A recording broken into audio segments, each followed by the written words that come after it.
День за днем корреспонденты нашего телеканала следят за событиями в республике и за ее пределами. Сегодня, подводя итоги этой недели, мы расскажем вам о самых заметных из них. Вы смотрите программу «Якутия. День за днем». В студии Петр Васильев. Здравствуйте. И вот о чем мы расскажем в ближайший час. Лечиться по-новому в Кобейском районе. Завершили строительство новой поликлиники. Узнаем подробности.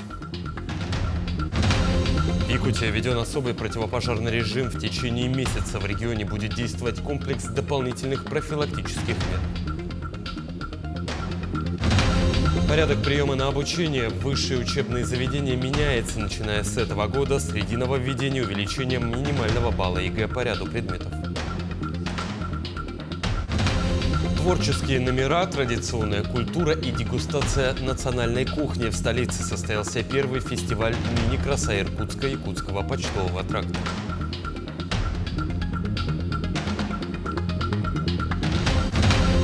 Все регионы в гости к нам. В Москве стартовала масштабная выставка-форум «Уникальная Россия».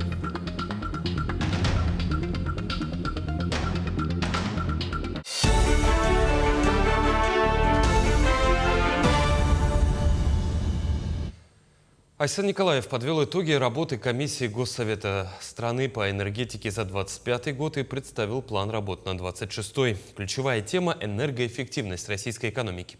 Как ее будут добиваться, узнаем из следующего сюжета. Первый вопрос повестки – итоги 2025. Проведены 13 заседаний комиссии Госсовета, в том числе в рамках федеральных и международных форумов. Темы заседаний разные и всегда актуальные – от ЛЭП и подстанций до рынка газа и логистики. Многие предложения комиссии легли в основу поручений президента и правительства страны. Так, например, угольную промышленность буквально спасли от кризиса. Особо хотел бы отметить принятие мер поддержки угольной отрасли, которая позволила, здесь не буду преувеличивать, но ряд крупных угольных компаний вообще сохранить на плаву. В 2026-м набранные темпы работы необходимо сохранить, сказал Айсан Николаев. Особенно, когда цель к 2035 году снизить энергоемкость российской экономики на 35% по отношению к уровню 2019-го. Это второй и наиболее важный вопрос повестки. То есть снижать потери тепла и электричества, увеличивая их эффективность при производстве, передаче и потреблении во всех отраслях. Надо вести речь не только о повышении энергоэффективности бюджетной сферы, а надо говорить в целом про нашу экономику Российской Федерации и как раз рассматривать решения, которые позволят в целом экономику страны выводить на другой уровень с точки зрения энергоэффективности. А значит, необходима целостная национальная политика с учетом региональной специфики, в том числе климатической. В первом полугодии 2026-го ожидают и доработки госпрограммы энергосбережения и повышения энергетической эффективности. Она коснется ЖКХ, транспорта, промышленности и многих других отраслей. Это, знаете, огромный пласт работы, начиная со строительства жилых домов, повышения их энергоэффективности и стимулирования строительства энергоэффективных домов, заканчивая уже, например, тем же транспортом, более энергоэффективным, экологичным. И здесь просто непочатый край работы и для всех регионов страны, и для Республики Саха-Якутия в частности. Айсана Бурнашова, Айтал Байтунов, Москва. Вопросы обеспечения пожарной безопасности на территории региона обсудили на рабочей встрече главы Якутии с начальником МЧС России по региону Павлом Гариным. Он доложил главе о текущей ситуации. На территории республики с начала года зарегистрировали 120 пожаров, в которых погибло 14 человек, в том числе 9 детей. Основным местом возникновения пожаров является жилой сектор, включая надворные и хозяйственные постройки. Это 67% от общего числа. Ключевые причины нарушения правил эксплуатации электрооборудования – неосторожное обращение при эксплуатации печей. Глава региона поддержал предложение Павла Гарина о введении на территории республики особого противопожарного режима в соответствии с федеральным законом о пожарной безопасности и выполнении всего комплекса мероприятий.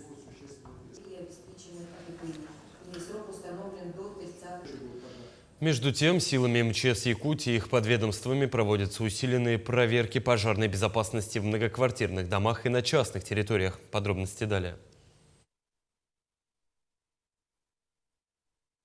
Сотрудники управления МЧС по республике регулярно проводят проверки пожарной безопасности жилых домов. Особенно это актуально для новых домов, в которые только заселяются жильцы.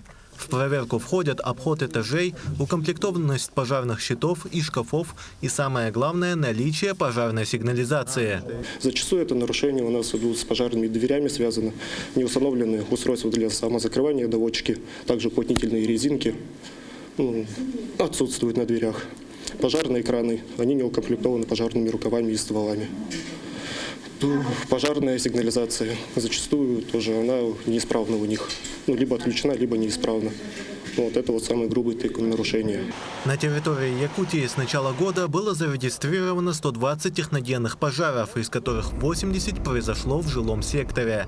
Это на 21 больше, чем в прошлом году, отметили в Главном управлении МЧС Якутии.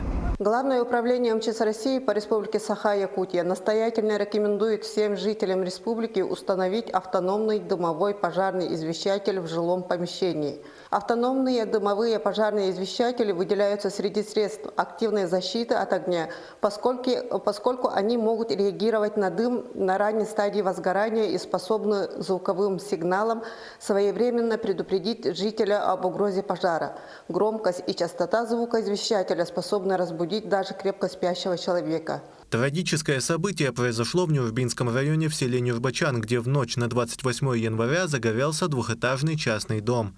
Пламя унесло жизни 5 человек, 3 из которых дети. Еще 2 – женщина и 4-летний ребенок, были госпитализированы.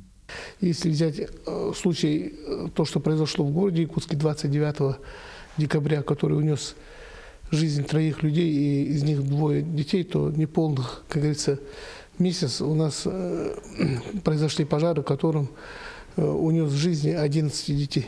Это страшные цифры, для нас неприемлемые абсолютно. Сегодня подпишет указ о особом противопожарном режиме по республике. И сегодня в рамках этого указа мы будем проводить рейды по жилому фонду, которые должны проводить власти на местах и, конечно, требовать, чтобы были установлены АДП. Для предупреждения возникновения пожаров активно проходит информирование квартирантов и жильцов частных домов о пожарной безопасности. Ведь, как говорится, предупрежден, значит вооружен. Тимур Колмогоров, Виктор Дьячковский, Якутск. Строительство Ленского моста, одного из крупнейших и самых амбициозных проектов на Дальнем Востоке, продолжается. За последний год выполнено бетонирование порядка 150 свай. Кроме того, завершается и работа над строительством кофердама номер 10, одного из оснований будущего моста. Вместе с тем началась работа над вторым подобным, который будет поддерживать центральную часть сооружения и являться самым крупным. Его высота почти 248 метров. На этот год запланированы уже постоянные конструкции вывести в русло реки и приступить к сооружению русловой части. На сегодняшний момент выполняется укрупнительная сборка плит и стен данной конструкции. Продолжаются работы по сборке каркасов буровых свай, продолжаются работы по строительству ледовой переправы. На сегодняшний день выполняются также работы по оборудованию 10-го кофердама для спуска, подготовка его к спуску в акваторию в навигацию 2026 года. Лечиться по-новому. В Кобейском районе завершили строительство новой поликлиники. Современное медицинское учреждение рассчитано на 104 посещения в смену. Подробнее в следующем сюжете. Настоящие хоромы, так называют жители Сангара, новое здание. Эту поликлинику ждали около полувека.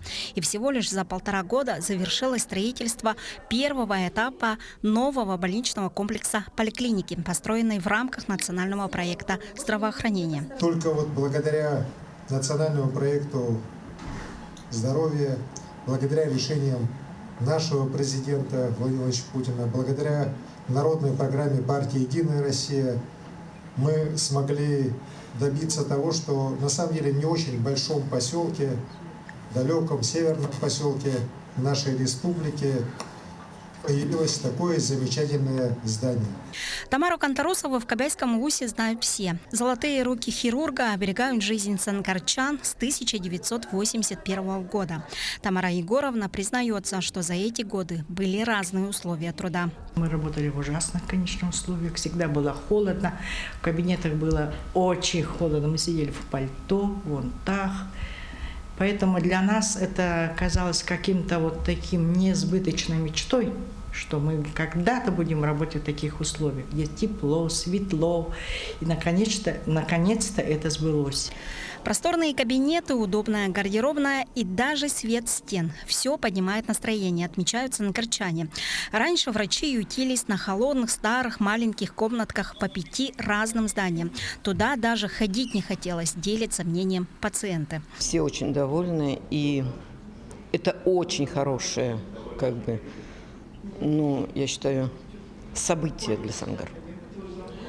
Новое же здание общей площадью свыше 2000 квадратных метров оснащено 220 единицами современного оборудования.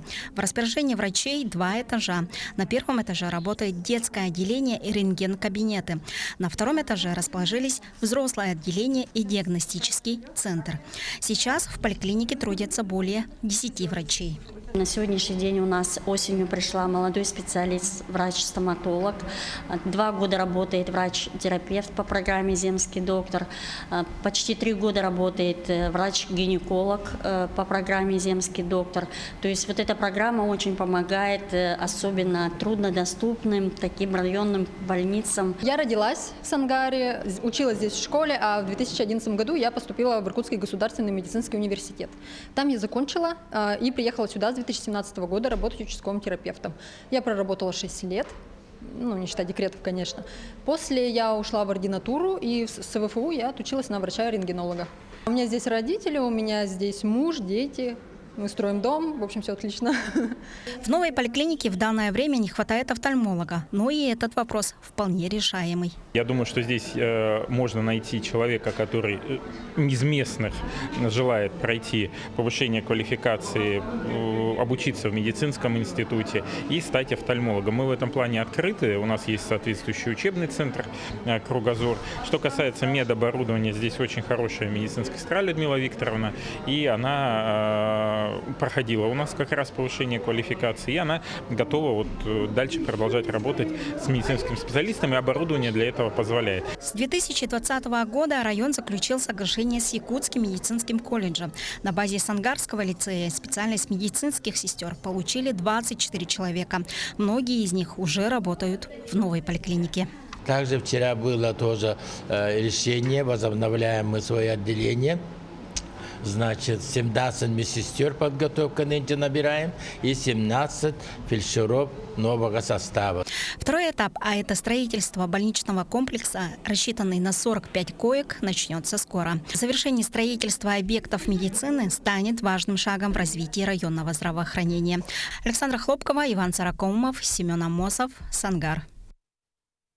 Мы продолжим подводить итоги минувшей недели после небольшой паузы. Оставайтесь с нами.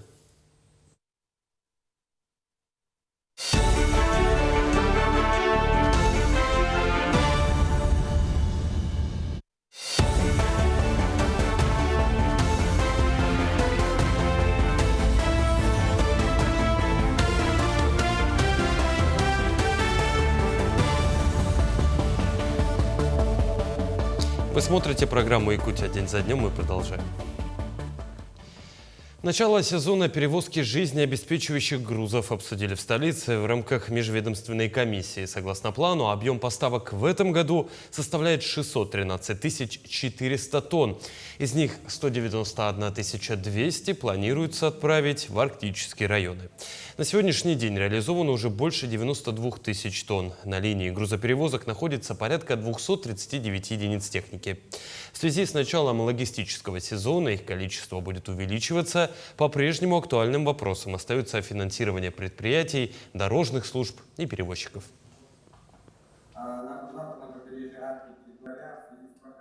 На сегодняшний день это работа по финансированию завоза жизнеобеспечивающих грузов находится на особом контроле наше правительство Республики Саха, ну и главы Республики Саха-Якутия. Были приняты ряд решений на уровне федерального уровня. На сегодняшний день объем финансирования он имеется. Это порядка 10 миллиардов. Это в рамках реализации федерального закона о Северном завозе номером 411. И Минфин проводит огромную работу для доведения этих финансовых средств для главных распределителей бюджетных средств. В Якутии началась масштабная подготовка к ледоходу. Чтобы избежать подтоплений, в этом году значительно увеличат объемы работы по зачернению льда на опасных участках рек. Подробности в следующем сюжете. Работы по подготовке к ледоходу в Якутии начались еще в прошлом году. В этом сезоне объемы мероприятий увеличены по сравнению с предыдущими периодами. Дополнительные участки добавлены в Алекминском, Намском и Среднеколымском улусах. Такие работы нужны, чтобы обеспечить беспрепятственный проход льда на затороопасных участках и предотвратить затопление населенных пунктов. Зачернение льда проводится на основных реках, где проживает большая часть населения республики, где у нас происходят заторные явления. Это на реках Амга, Алдан, Нью-Ятокка будет проводить через субвенции. Лена, Колыма будет проводить наш филиал Лена Регион Ватхоз. Львиная часть суммы туда будет направлена. Объем зачернения большой. Впечатляет там где-то порядка 500 с чем-то га, 646 га.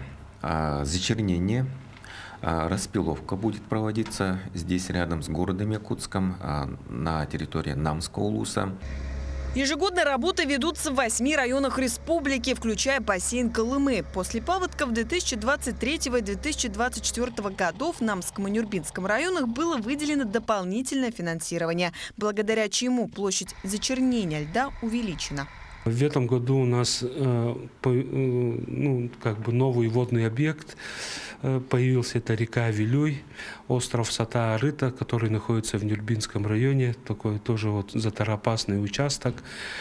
И в этом году уже работы будем проводить там. По данным на 20 января, запас воды в снежном покрове значительно превышает норму в нижнем течении Лены и на водосборах рек Северо-Востока. Перед началом работ в каждом районе создадут межведомственные комиссии с участием представителей Ленского бассейнового управления и местных администраций. Именно они будут принимать выполненные работы. В период вскрытия рек специалисты совместно с МЧС и спасателями проведут первые авиаразведки, чтобы оценить, как происходит разрушение льда на обработанных участках. Дарья Короленкова, Станислав Потапов, Якутск. Более 1000 человек, 570 участников специальной военной операции, 566 членов их семей прошли комплексную программу восстановления в Якутии. Работа проводится на базе Республиканского социально-оздоровительного центра комплексной реабилитации инвалидов имени Юрия Степанова и продолжается по настоящее время. В рамках программы осуществляется сотрудничество с бассейном «Самородок», где для участников СВО организованы занятия по гидрокинезотерапии. Продолжается проведение обрядов Арчи, дома Арчи, которые способствуют укреплению духа, обретению душевного спокойствия наших бойцов и родных. Продолжается мероприятие по информированию и консультированию участников спецвоенной операции и членов их семей. Всего проведено более 98 встреч с различными ведомствами и организациями. Герой России, ветеран боевых действий Андрей Григорьев с позывным «Тута» провел урок мужества с учениками школы номер 17. Он поделился с учащимися своим жизненным опытом и рассказал о службе. При этом ребят больше всего интересовала юность героя, где он учился, чем увлекался и какие качества помогли ему выбрать жизненный путь. Подробности в сюжете далее. Андрей Григорьев – человек, который на собственном опыте познал, что такое настоящая отвага. В начале прошлого года указом Владимира Путина Тута был удостоен звания Героя России. На сегодняшний день ветеран боевых действий занимается патриотическим воспитанием, активно участвует на встречах с молодежью и подрастающим поколением. Я хочу, чтобы все дети выросли преданы своей стране, любили свою страну Вот я по своей практике вижу и знаю, что наши дети сейчас очень преданы своему страну и свою родину очень любят. И в основном дети болеют за нас, там, героев. Встреча также дала старт месячнику патриотического воспитания в России. В школах будут проходить различные акции, встречи и мероприятия, направленные на рост патриотизма у молодого поколения. Мы воспитываем в наших детях именно патриотический дух, именно знание своего народа, культуры.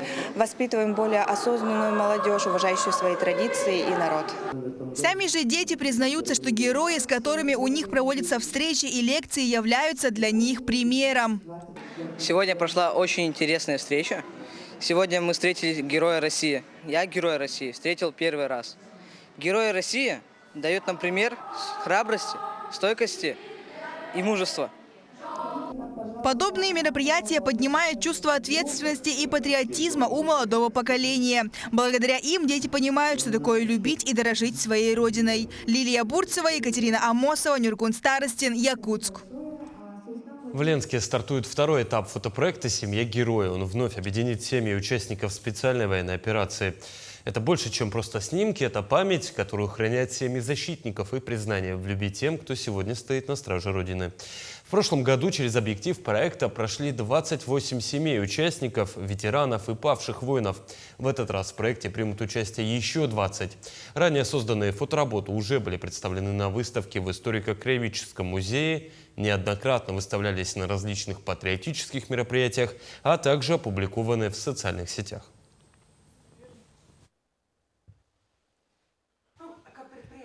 После первого этапа был запрос. Кто-то не успел, кто-то не знал, узнал позже, кто-то не смог присутствовать ввиду каких-то личных обстоятельств. И было принято решение провести второй этап. Съемки у нас будут проходить в апреле. В течение 2 месяцев будет проходить подготовка, то есть подбор семей, кто желает. Обсуждаться будет работа, как будет проходить работа с фотографами, с визажистами. В медцентре жительница Якутска родила ребенка прямо возле регистратуры. Роженица поступила в приемное отделение в 10 утра в сопровождении супруга. По данным камеры видеонаблюдения, с момента прибытия прошло всего 48 секунд, как произошли роды. При стремительных родах младенец упал на пол, ему диагностировали линейный перелом правой теменной кости. Ребенок был немедленно передан под наблюдение специалистов отделения реанимации и интенсивной терапии новорожденных, где ему оказана вся необходимая специальная медицинская помощь в полном объеме. В настоящее время жизни ребенка ничего не угрожает.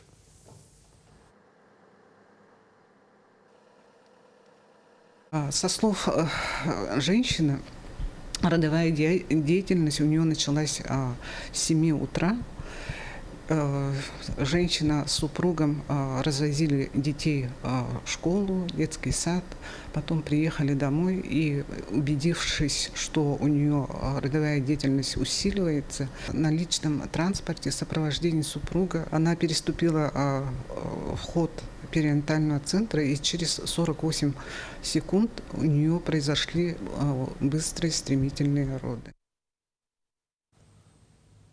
Высокотехнологичную помощь теперь получают маленькие пациенты. Прямо в Якутии в республиканской больнице завершились 2 сложнейшие кардиооперации новорожденным. Как это стало возможным, в нашем материале далее.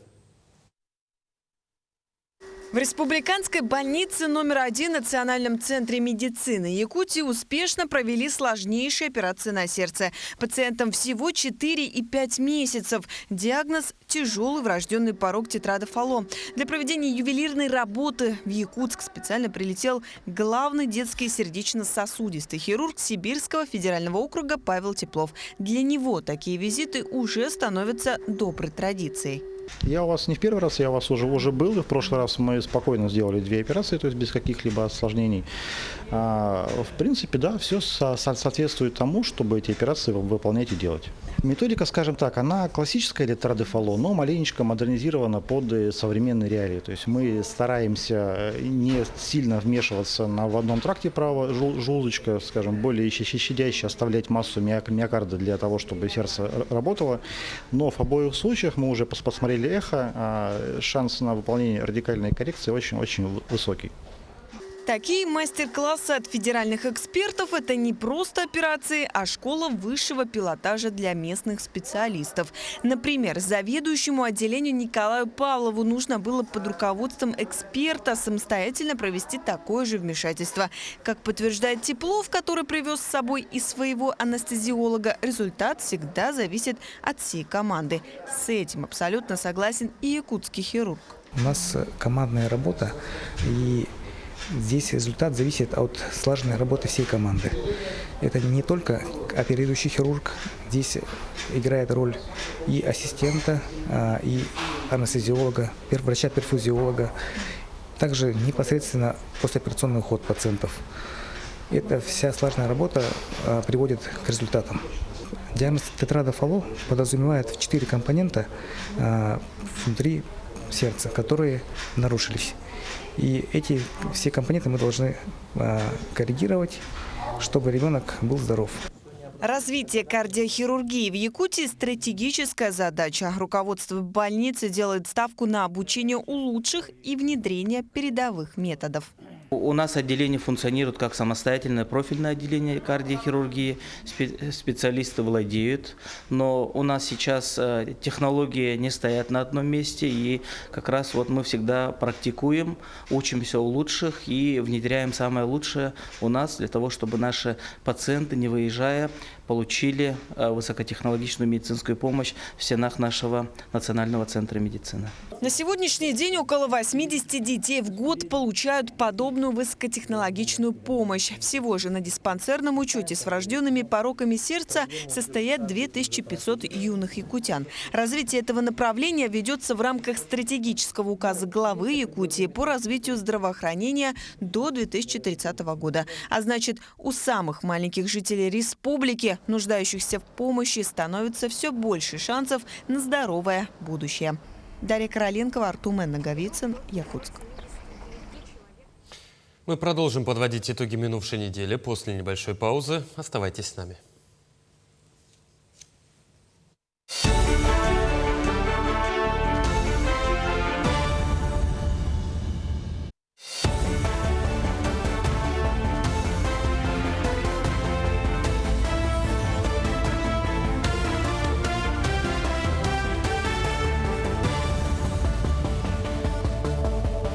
Вы смотрите программу «Якутия. День за днем». Мы продолжаем.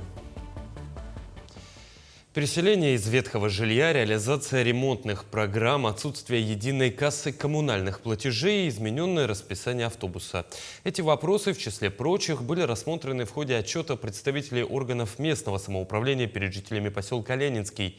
Какие проблемы и каким образом будут решены в первую очередь, узнаем из материала далее. Как добраться на службу вовремя? С Нового года этот вопрос для жительницы Ленинского Любови Хлебниковой стоит остро. Любовь Ивановна работает в одной из городских школ. Ровно в 8 утра она должна быть на своем рабочем месте. В связи с удлинением автобусного маршрута и введением еще одной остановки, время пути от поселка до города увеличилось. Теперь выходить из дома Любови Ивановне нужно около 7 утра. К остановке мы подъезжаем еще дальше, чем до остановки. Он едет на разворот, и поэтому, естественно, руководство добавило времени. Мы уже писали заявление и собирали подписи, чтобы изменить, вернуть нам старое расписание, по которому нам было всем удобно и комфортабельно ездить на работу. Вопрос о необходимости изменения расписания автобуса актуален для многих ленинцев. Эту тему жители подняли в ходе отчета главы района и главы городского поселения поселок Ленинский перед населением. По графику движения маршрута автобуса решаем этот вопрос. В связи с удлинением, конечно же, поменялось время. Дополнительный маршрут оставим по старому расписанию, утренний рейс. А так как удлинилось расписание без изменений, будет только дополнительный маршрут изменен. В актовом зале клуба также рассматривались иные важные проблемы. Напомним, летом минувшего года полномочия акционерной компании «Теплоэнергосервис» были переданы вновь созданному муниципальному унитарному предприятию «Теплоэнергосервис». Вопросов у граждан по сей день немало. Один из них касается неудобства внесения оплаты за жилищно-коммунальные услуги. За свет в одном месте платить, за водоканал в другом месте платить, но там надо еще все справки собрать, да? В ТЭС опять в другое место идти платить. И плюс еще за управляйку. Пенсионеры в раз они не заплатят. Им надо выехать сначала туда, потом туда. Тем более Куранах и Томот, это все будут платить, все уже платят в Алдане. Это проблема в целом во всем районе у нас, потому что много организаций появилось. Этот вопрос тоже также решаем. На сегодняшний день у нас управляющая компания и Алдан-Водхоз, это холодное водоснабжение и водоотведение, будут работать в Ленинском, а также в Лебедином КАС. С МУПТЭСом также решаем этот вопрос. Последняя неделя первого месяца года в Алданском районе традиционно является периодом подведения итогов. Первые встречи представителей органов местного самоуправления с гражданами состоялись в поселках Ленинский и Лебединый. В ближайшие дни отчеты пройдут во всех поселениях. Татьяна Вахнина, Сергей Шипачев, Александр Лукин, Алданский район, поселок Ленинский. Порядок приема на обучение в высшее учебное заведение меняется, начиная с этого года. Среди нововведений, например, увеличение минимального балла ЕГЭ по ряду предметов, в том числе по физике, которая теперь необходима для поступления на ведущие технические направления. Изменения коснулись и порядка подачи документов. Абитуриенты со средним профобразованием могут поступать без результатов ЕГЭ, то есть по экзаменам, которые сдаются в ВУЗе, только по тем программам, по которым, то есть на которые у них получается профильное ССПО и высшего образования. Это соответствие установления профильности среднего профобразования программам бакалавриата и специалитета устанавливается вузом самостоятельно. В принципе, у нас вот на сайте это соответствие уже есть в электронном варианте, так что абитуриенты могут, например, ввести свою специальность и посмотреть, по каким программам у них соответствует. В Ленске с 1 января этого года заработал территориальный образовательный комплекс в сфере дошкольного образования. Все 9 детских садов города объединены теперь в одно юридическое лицо. Учреждение возглавляет единый руководитель, а бывшие заведующие стали руководителями структурных подразделений. Что изменится с образованием образовательного комплекса, узнаем из сюжета далее. Ленск стал одним из 3 городов, в котором с 2026 года заработал территориально-образовательный комплекс. Задача реализовать указ главы республики была поставлена районным властям и управлению образования еще в 2024 году. С этого момента началась подготовка к внедрению новшества. У нас в городе Ленске 9 дошкольных образовательных учреждений, и мы решили их реорганизовать путем присоединения к Большому саду, к Теремку. Для чего это мы проводим? Для того, чтобы оптимизировать некие расходы, которые все-таки есть у образовательных организаций, в том числе организации и административно-управленческого персонала. Но у нашего главы еще было немножко другое видение в части централизации закупок, для того, чтобы можно было экономить определенные средства при проведении большого объема закупок. Одновременно созданы единые кадровая и контрактная службы, что позволило оптимизировать административные процессы и повысить эффективность управления. То есть будет единая номенклатура закупок, будет единое меню. Сейчас оно, кстати, разрабатывается. То есть было моментами в разные года, что у нас питание по городу в разных садах различалось на 20-30 рублей. То есть если по где-то дням разбивать, то это не совсем правильно. То есть мы делали вывод, что в каких-то садах дети питаются лучше, в каких-то хуже. Назрело время, то есть, да, создать одно юридическое лицо для того, чтобы был единые подходы по кадровой политике, по бюджетному учету, по закупкам. То есть централизация, она необходима сегодня. Надо сказать, что с оптимизацией сокращения педагогов не будет. Все останутся на своих местах. Руководители дошкольных учреждений теперь будут иметь статус заведующий структурного подразделения. Только в 2 малочисленных садах функции управления возложены на старших воспитателей. С внедрением образовательного комплекса произойдет и оптимизация некоторых учебных процессов. Забегая вперед, можно сказать о том, что мы задумываемся над созданием единой логопедической, психологической службы в ТОКе, потому что не секрет, что узконаправленных специалистов у нас дефицит. Если будет создана такая единая психологическая служба, которая могла бы оказывать и психологическую, логопедическую, дефектологическую помощь всем воспитанникам ТОКа, а не только воспитанникам одного какого-то отдельно взятого детского сада. И я думаю, что в этом только будет большая польза для детей, которые имеют ограниченные возможности здоровья.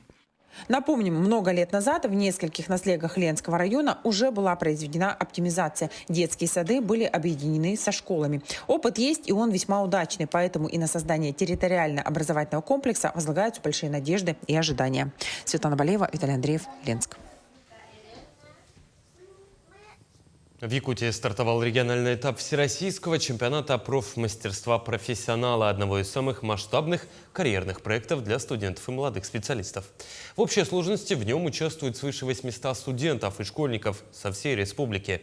Участники будут соревноваться по 113 компетенциям. В Якутском педагогическом колледже, например, в чемпионате принимают участие 27 студентов и 25 школьников по разным профессиональным компетенциям, таким как дошкольное воспитание, вожатская деятельность и многие другие.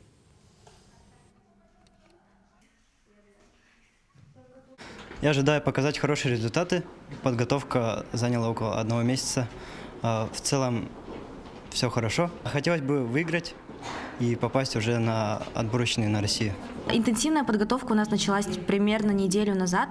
Каждый день мы сидели по 7, по 8 часов, готовились по модулям. Очень много разных изменений с прошлого года. И критерии очень сложные в этом году. Хочу выиграть, в федеральном уровне уже участвовать в конкурсе профессионалы. Искусственный интеллект стремительно развивается и все активнее используется в образовании. Современные нейросети способны анализировать информацию и создавать тексты. При этом в вузах усиливают контроль за самостоятельностью студентов. В системе антиплагиат, например, в октябре прошлого года появилась функция выявления работ, написанных с применением искусственного интеллекта. При обнаружении таких фрагментов студенту необходимо доработать текст и повысить его уникальность. А вот вопрос признания ИИ в качестве источника информации пока находится на стадии разработки. Допустимый объем заимствований по-прежнему составляет не более 40% для бакалавров, 30% для магистрантов и 20% для аспирантов.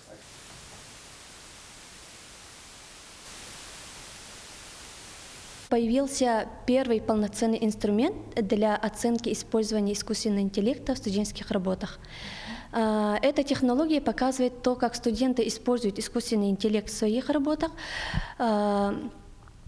где именно писали и редактировали текст самостоятельно. Вот эта разработка, внедрение помогает российским университетам выстраивать прозрачные правила работы с искусственным интеллектом и поддерживать академическую честность. В Нерюнгринском районе молодежь реализует проекты грантового конкурса. Защита проектов «Росмолодежь Гранты» прошла в Нерюнгри 4 месяца назад. Победители получили финансовую поддержку на реализацию своих собственных идей и уже сегодня воплощают их в жизнь. Как именно, узнаем из материала далее. 23-летний Руслан Гатаулин – идейный и активный молодой человек. Он руководит школьным военно-патриотическим клубом юноармейцев в поселке Чульман и является советником директора по воспитанию и взаимодействию с детскими общественными объединениями в поселковой школе. Развитие и непрерывное движение вперед – его жизненная кредо. Руслан является одним из ярких представителей молодежи, которые болеют не только за себя, за свои достижения, но и за то, чтобы ребятам в школе, где он преподает, было хорошо, комфортно, удобно, а самое главное, чтобы они могли проводить свободное время с пользой. Проект Руслана Гатаулина по созданию комфортного школьного пространства победил в конкурсе «Росмолодежь Гранты» в направлении «Создавай возможности» и получил 330 тысяч рублей. Конкурс «Росмолодежь Гранты» для физических лиц – это возможность реализовать свою инициативу. инициативу.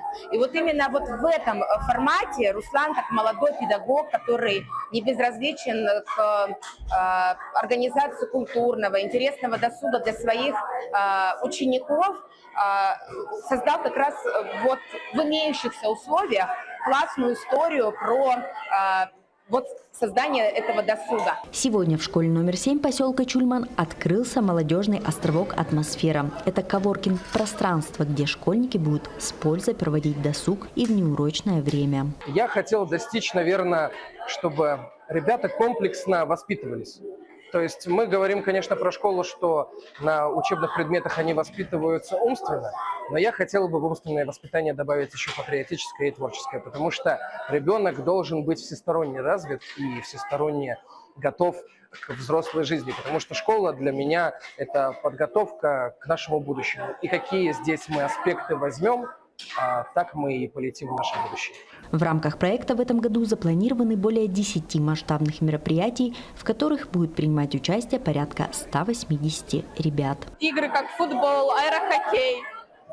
Чтобы дети отдыхали, было нам хорошо всем отдыхать на переменах, проводить хорошо время. Допустим, даже домашнее задание у нас можно сделать, так как там есть стол. Успешная реализация данного проекта еще больше вдохновляет Руслана на создание новых проектов, которые подарят новые возможности для молодежи района. Екатерина Павлова, Андрей Гаянов, Нерюнгри. Мы продолжим подводить итоги минувшей недели после небольшой паузы. Оставайтесь с нами.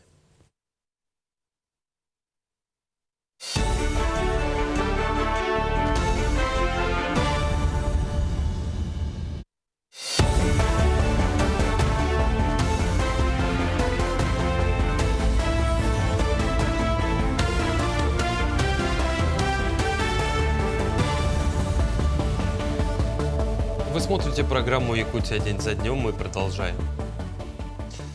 Будущее все ближе, и сегодня оно уже в школьной столовой Якутска. В школе номер 40 начал работать первый робот-официант. Он не просто возит подносы с едой, но и помогает школьникам, ориентируется в пространстве и даже общается с детьми. Что думают о новом сотруднике ученики и педагоги, узнаем далее.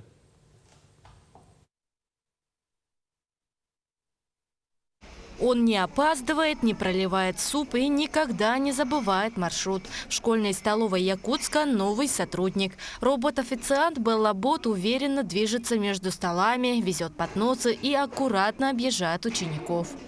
Мне он очень нравится. Например, он помогает тем, что нужно отнести поднос с тяжелой посудой. Боюсь, что я могу ее уронить, разбить. Я могу вызвать робота к тому столу, к которому я стою. Он подъедет и положит туда посуду, и он подъедет туда, куда мне надо. Он очень милый. Вот его погладишь, у него начинает мордочка, он улыбается, мяукает. А еще если 3 минуты им где-то не пользоваться, он начинает засыпать. Каждый день через эту столовую проходит около 800 школьников. Раньше с нагрузкой справлялись только люди. Теперь в команде появился робот. Он помогает не только дежурным ученикам, но и сотрудникам столовой. Все потому, что ускоряет процесс раздачи еды. Сегодня у нас в меню был рис с гуляшом куриным и напиток морс. Робот нам помогает относить посуду, там тарелки, кружки. В общем, мы кормим 800 лишним детей. 3 раза захода. Первый заход 150 с лишним, потом 250, потом 380 детей. Также робот сам строит маршрут, реагирует на препятствия и даже разговаривает, предупреждает о горячих блюдах. Безопасность обеспечивают датчики и мягкий бампер. Отметим, что Беллабот в школе трудится не один. У нас есть поломоечные машины, у нас очень большая школа, поэтому коридоры очень большие. Это тоже облегчает труд наших уборщиц. Еще есть у нас робот-пылесос, мойщик ока. У нас еще есть современный интерактивный музей. У нас будет научный центр и надеемся еще внедрить новые технологии. У школьного робота уже есть сестра-близняшка. Такой же умный помощник появился в смарт-библиотеке. Отметим, что роботы – часть тестового проекта по внедрению роботизации. Если эксперимент покажет эффективность, умные помощники будут во многих организациях Якутска. Даяна Федорова, Нюргун Старостин, Якутск. Но робот-библиотекарь, между тем, помогает посетителям ориентироваться в библиотеке, рассказывать о книжных новинках и мероприятиях. Сейчас он также работает в тестовом режиме, функционал системы настраивается и постепенно расширяется. В День родного языка и письменности, который отмечается 13 февраля, он заговорит на якутском языке. Отмечу, в Год культуры в Якутии робота-библиотекаря уже называют примером того, как современные технологии могут дополнять традиционную библиотеку, при этом сохраняя интерес к чтению и родному языку. Наша библиотека является самой первой передовой не только у нас в Якутии, но и по всему Дальнему Востоку, которая впервые запустила RFID-технологии именно в библиотеках. И по этим технологиям у нас появился Белла-бот, который станет не только помощником и библиотекарем, но и целым проводником по всей библиотеке, который будет рассказывать и показывать, где находятся самые нужные отделы. Например, абонемент, читальный зал, либо детский сектор. 29 января во всем мире отметили День первого автомобиля. В Якутии же первая машина появилась только в 1930-х годах. В Национальном архиве республики, где хранятся около 1,5 миллиона документов, сохранились уникальные свидетельства этих событий. Первые машины принадлежали правительственным лицам. В архиве есть документы о покупке Форда, перечни лиц, допущенных к использованию автомобиля в 30-е, акт проверки машины перед передачей воздушному флоту, а также фотографии тракторов и пожарных машин 30-х годов.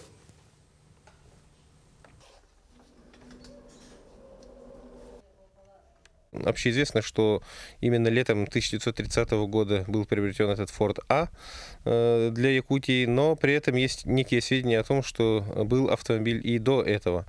Даже есть сведения о том, что автомобиль был в личном пользовании у одного из горожан с 1915 года, и были организованы курсы шоферов в 1930 году, и, собственно, вот есть фотографии, вот единственное свидетельство, где курсанты вот этих курсов шоферов сидят на фоне именно автомобиля. Мирнинский район отметил 61-ю годовщину со дня своего образования. Алмазный край по-прежнему является лидером республики по многим показателям. В районе из года в год реализуются национальные проекты. Так, например, более 5 миллиардов рублей составил в прошлом году объем финансирования национальных, федеральных, региональных проектов, федеральных и государственных программ.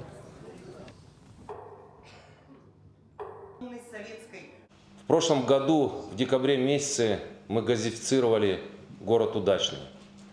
Завершается строительство аэродромного комплекса в городе Мирном. Продолжается реконструкция взлетно-посадочной полосы в аэропорту Полярный. В этом году мы ведем в эксплуатацию дом для работников бюджетной сферы в городе Мирном, спортзал политехнического лицея и долгожданный дворец детства. И все это становится возможным благодаря поддержке наших компаний-недропользователей.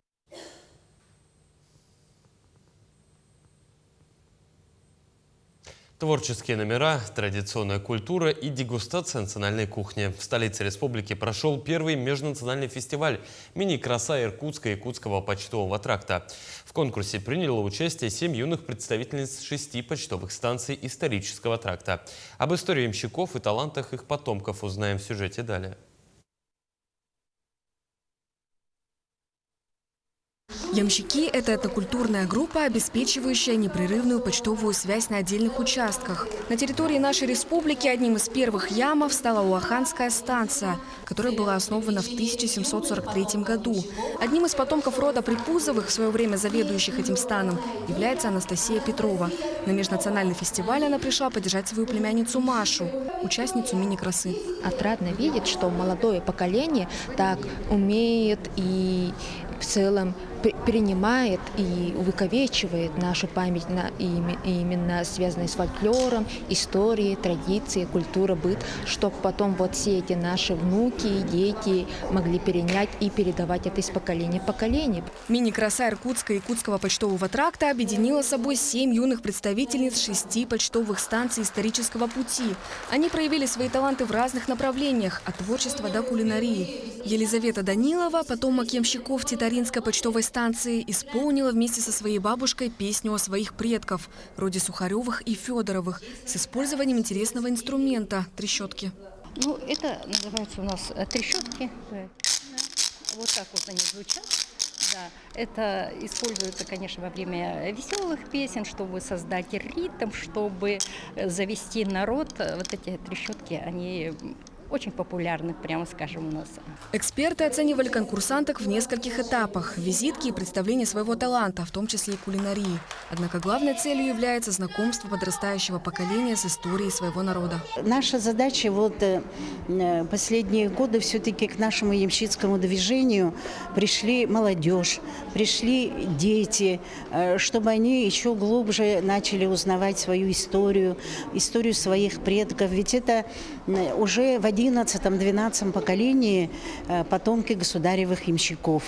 Фестиваль посвящен 5-летию народной культуры и 25-летию организации «Потомки государственных ямщиков». В рамках празднования также пройдут традиционные ямщицкие посиделки и концерт с участием фольклорных коллективов бывших почтовых станций. Анастасия Пуляева, Семен Семенов, Якутск.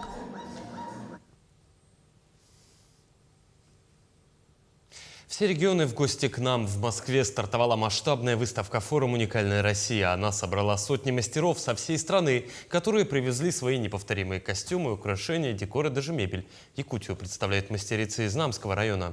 Все подробности у Максима Кардозу.